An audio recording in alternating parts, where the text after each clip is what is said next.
So we have this question. Write down the inequality represented on the number line below. Now we've got this inequality. Now we are going to do the first knot before doing the second knot. Now let's do this one first. We have an open knot. So it's either less than or greater than. And then the arrow is moving towards the right. So that means that it is greater than. Does this make sense? So we pick any letter. So we can have x is greater than. The knot is on top of -3. So we have x is greater than -3. Now let's do the second part. Now in this case we have a shaded knot.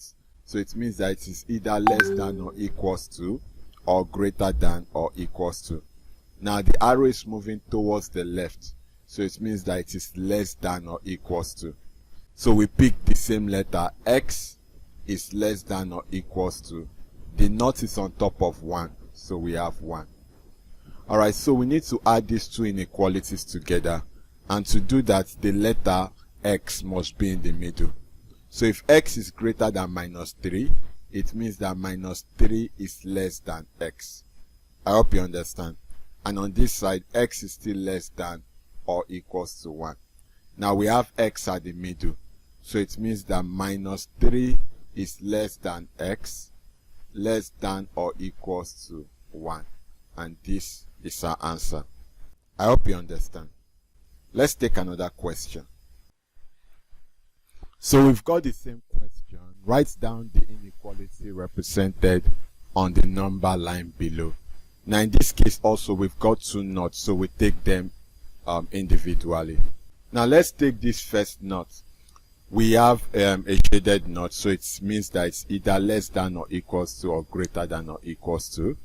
Now the arrow is moving towards the right, so it means that it is greater than or equals to.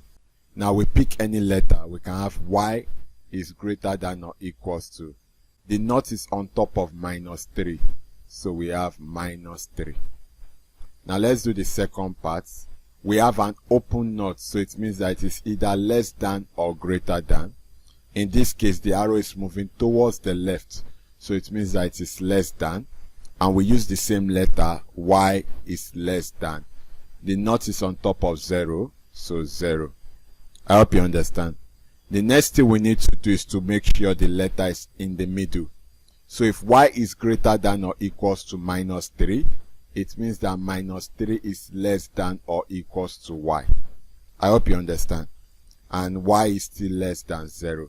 Now we combine the two inequalities. Since we have y in the middle, we are going to be having -3 less than or equals to y less than 0. And this here is our answer.